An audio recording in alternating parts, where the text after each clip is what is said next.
video that you've just received is a beautiful experience. Since it's in Swedish, I'd like to give you the English version.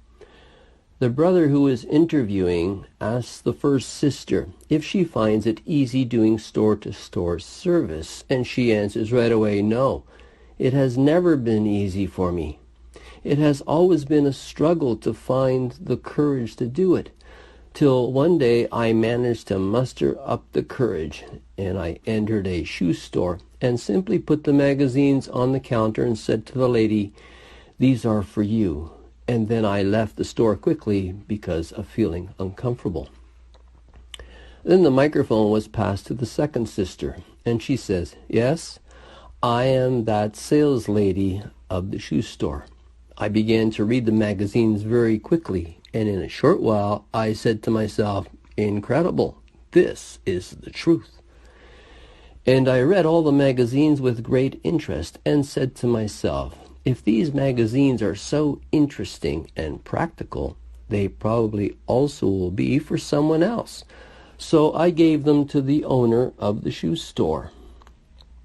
Then she passes the microphone to the brother next to her. And he says, "I was the owner of that store, and I read the magazines in the park during my break. And the deeper I got into the material, the more it became clear to me that this is the truth. This was fantastic. And wanting to give someone else this opportunity to read these magazines, I left them on the edge of the park bench." The brother passes the microphone. "I was someone who did not have a home or a place to stay anymore.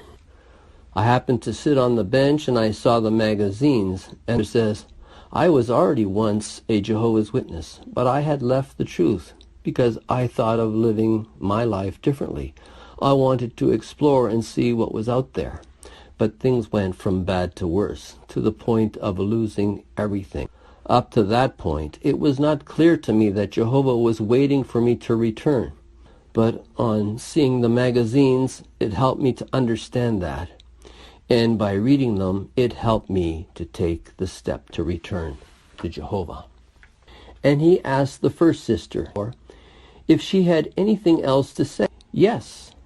You see, this young man who found the magazines on the park bench, he is my son.